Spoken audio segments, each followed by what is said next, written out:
नाजरीन, महात्मा बुद्ध 1883 कबल मसीह में उत्तर प्रदेश के शहर कुशीनगर में इंतकाल फरमा गए। हिंदुस्तान इस वक्त 8 रियासतों में तकसीम था। बुद्ध पंडितों ने महात्मा बुद्ध की राख को 8 हिस्सों में तकसीम किया और ये 8 रियासतों के स्टोपों में दफन कर दिए गए। महात्मा बुद्ध की राख से इनको 7 दांत मिले थे। ये 7 दांत बुद्ध मत के मुकद्दस तरीन असासे हैं। इनमें से 4 टेक्सला लाए गए थे। ये टेक्सला क्यों लाए गए थे, वजह बहुत दिलचस्प थी। टेक्सला बुद्ध गया और कुशीनगर के बाद बुद्धों का मुकद्दस तरीन शहर था। बुद्धों ने महात्मा की ज़िंदगी में यहाँ बुद्ध मत की पहली यूनिवर्सिटी बनाई थी। यूनिवर्सिटी का सेंटर जूलिया में था, जबकि इसकी फैक्ट्री स्वात, पेशावर, तख्तबई और अफगानिस्तान के शहर बामियान तक फैली हुई थी। मिस्टर इन्फॉर्मेटिव के देखने और सुनने वालों को अस्सलाम वालेकुम। ये इलाका कंदारा कहलाता था और होनास इसका दारुल हुकूमत था। और आज भी आपको मोटरवे पर पेशावर जाते हुए दरियाए सिंध से ज़रा पहले नज़र आता है। ताहम ये शहर वक्त के हाथों बर्बाद होकर छोटा सा गांव बन चुका है। स्वात भी इस ज़माने में कंदारा का हिस्सा होता था। बुद्धिज़्म के 3 फ़िरके बहुत आम हैं, मोहियाना, बनियाना और तंदरियाना। बुद्धों के तीसरे फ़िरके तंदरियाना ने स्वात में जन्म लिया था। इसके बानी बुद्ध माँ संबावा का ताल्लुक स्वात से था। आपको शायद ये जानकर हैरत होगी कि बुद्ध मत चीन, तिब्बत और कोरिया में टेक्सला से पहुंचा था। टेक्सला के बख्शू तिब्बत, चीन और कोरिया पहुंचे और ये इनकी कोशिश थी कि जिसके नतीजे में एशिया के जनूबी ममालिक ने बुद्ध मत कबूल किया। नाजरीन, भूटान में आज भी सुबह की इबादत स्वात के नाम से शुरू होती है। अगर आप भूटान, तिब्बत और श्रीलंका जाएं और आप वहां स्वात का नाम ले लें तो लोग आपके हाथ चूमने लगेंगे। चांकिया का ताल्लुक भी टेक्सला से था।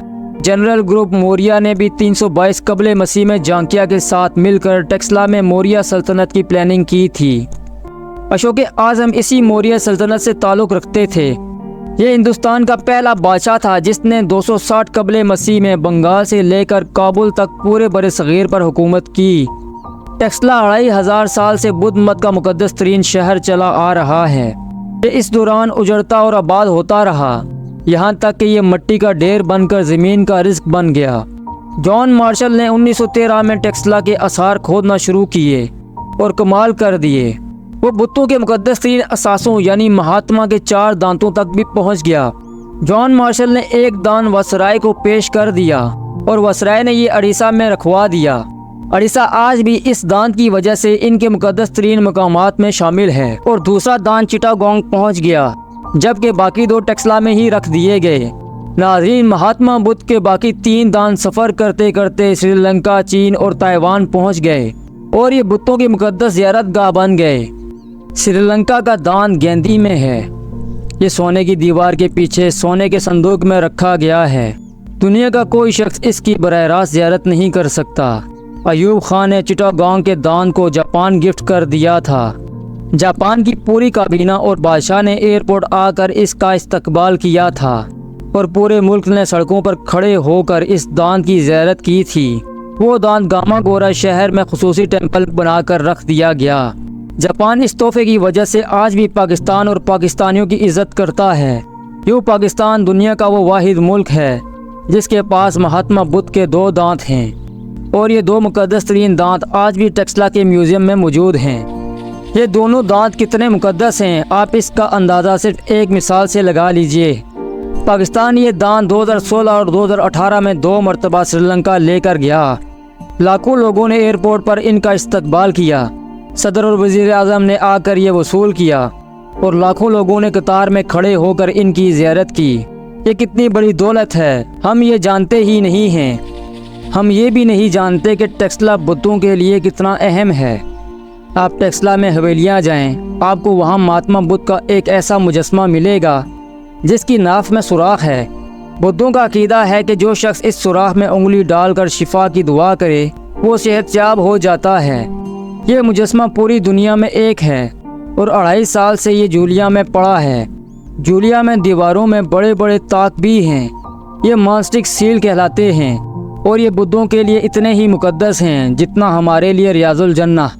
पाकिस्तान के पास इस वक्त लाखों की तादाद में बुद्ध मूर्तियाँ, मुजस्मे और महात्मा बुद्ध की राख भी मौजूद है। ये तमाम अशिया इतनी कीमती हैं कि ये पाकिस्तान के सारे कर्जे उतार सकते हैं, लेकिन हम इन खजानों के बावजूद कंगाल हैं क्योंकि हम मार्केटिंग में बुरी तरह नाकाम हैं। हमें चीज़ों को बेचना नहीं आता। हम अगर महात्मा बुद्ध के ये दोनों दान फरोख्त कर दें तो पाकिस्तान का सारा कर्जा अदा हो सकता है, लेकिन इसके लिए ज़ाहिर है अकल चाहिए और वो हम में नहीं है।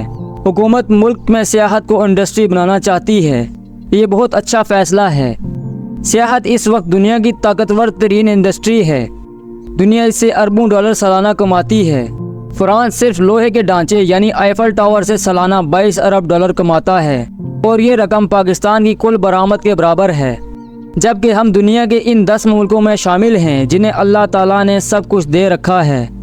हमारे पास 9000 साल की हिस्ट्री भी है। दुनिया के 5 बुलंद तरीन पहाड़ भी हैं, समंदर भी, सहरा भी, मैदान भी, ग्लेशियर भी और जंगल भी। लिहाजा हमें ये फ़ैसला बहुत पहले कर लेना चाहिए था, ताहम देर आए दुरुस्त आए। चुनाचा मेरा ख्याल है कि हम रियासती सियाहत में बढ़ जाएंगे। हमारे मुल्क में अच्छे बीच एरियाज़ हैं, साफ़ सुथरे शहर और ना ही पहाड़ों में स्ट्रक्चर्स। हम बैन अल-अक़वामी स्टैंडर्ड के होटल और वाशरूम्स तक नहीं बना सके। सिक्योरिटी के हालात भी अच्छे नहीं हैं और दूसरा सियाहों को शाम के वक्त एक्टिविटीज़ भी दरकार होती हैं और हम मुसलमान मुल्क होने की वजह से इन्हें ये एक्टिविटीज़ फराहम नहीं कर सकते। हमारे खित्ते में भारत, ईरान, ताजिकिस्तान, तुर्की और अज़रबैजान जैसे लिबरल मुल्क मौजूद हैं। ये मुल्क सस्ते भी हैं और टूरिज़म फ्रेंडली भी। हम रवायती सियाहत में इनका मुकाबला नहीं कर सकेंगे। लिहाजा हमारे पास सिर्फ एक ही ऑप्शन बचता है और वो ऑप्शन है तारीख़ी और मजहबी सियाहत। हम अगर इस पर तवज्जो दें तो हम बड़ी आसानी से दुनिया को अपनी तरफ मुतवज्जो कर सकते हैं। पाकिस्तान के पास बुद्ध मत के मुक़द्दस तरीन असासे हैं। हम अगर इस्लामाबाद में महात्मा बुद्ध के दांतों का म्यूज़ियम बनाएं और ख़ुद दुनिया को दावत दें तो लाखों सियाहगीर पाकिस्तान आ सकते हैं। हम इसी तरह जापान, चीन, थाईलैंड, ताइवान और कोरिया जैसे बुद्ध मुल्कों में महात्मा बुद्ध के दांतों की नुमाइश भी कर सकते हैं और हम इससे भी करोड़ों डॉलर सालाना कमा सकते हैं। हमारे मुल्क में हिंदुओं के मुक़द्दस तरीन मकामात भी हैं। आप आला जोगी और गटास राज को ले लीजिए। ये दोनों मकामात हिंदू पुराणों और गीता का हिस्सा हैं। हर दौर हिंदुओं का यरूशलेम है।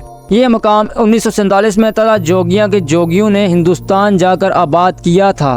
अगर वाघा से कटास राज तक सियाहती कॉरिडोर बना दें और भारतीय ज़ायरीन को 2 दिन के लिए फ्री एंट्री दे दें तो हम इससे भी करोड़ों डॉलर कमा सकते हैं। सक्खर में दरियाए सिंध के ऐन दरमियान 7 बेला का मंदिर है। ये मंदिर भी हिंदुओं की मुक़द्दस तरीन जगह है। हम ये भी सियाहत के लिए खोल सकते हैं। आप अगर कोस्टल हाईवे पर कराची से ग्वादर जाएं तो रास्ते में हंगोल आता है। ये 6100 किलोमीटर मुरब्बा का नेचुरल पार्क है। इसमें हंगलाज माता का मंदिर है। ये भी हिंदुस्तान के कदीम तरीन मंदिरों में शुमार होता है। अप्रैल के महीने में यहाँ तीर्थ यात्रा होती है और इस यात्रा में 40,000 हिंदू आते हैं। हम ज़ायरीन की इस तादाद को 4-5 लाख तक बढ़ा सकते हैं। सिख मत के तमाम मुक़द्दस मकामात पाकिस्तान में हैं। ननकाना साहब गुरु नानक की जन्मभूमि है। आपने करतारपुर में इंतकाल किया। ये दोनों मकामात गोल्डन टेम्पल बन सकते हैं। आप इनको जदीद सहूलतें देकर यात्रियों के लिए ओपन कर दें। 40 से 50 लाख सिख हर साल यहाँ आ जाएंगे। मेहरगढ़ और मोहनजोदड़ो में भी सोने की कानें हैं। मेहरगढ़ बलूचिस्तान में है और ये 9000 साल पुरानी तहजीब है। दुनिया में दान का पहला ऑपरेशन और हिंदुस्तान की पहली मूर्ति भी मेहरगढ़ में बनाई गई थी, जबकि मोहनजोदड़ो दुनिया में 4500 साल पुराना वाहिद शहर है। ये शहर हिंदू मत से भी कदीम है। ये दुनिया का पहला शहर था जिसमें अनाज के इज्तिमाई ज़ख़ीरे के बंदोबस्त किया गया और स्विमिंग पूल भी बनाया गया। इसमें 2 और 3 मंजिल के मकानात भी थे।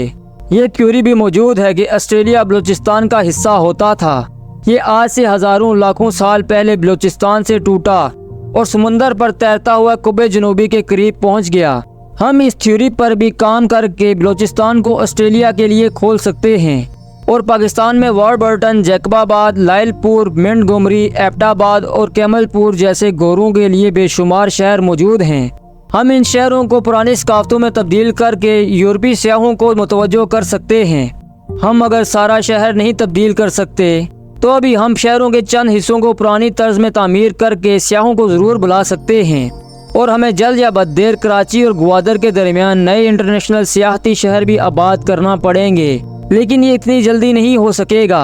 ताहम हम फौरी तौर पर मजहबी सियाहत खोल सकते हैं। हमें इसमें देर नहीं करनी चाहिए, वरना दूसरी सूरत में हम ये भी मौका खो देंगे। और आखिरी तजवीज़, हम शराय रेशम का पाकिस्तानी हिस्सा भी खोल सकते हैं। सियाहें शराय रेशम पर सफ़र करें और दूसरे मुल्कों में निकल जाएं। ये भी हमारे रेवेन्यू में इजाफा करेगा।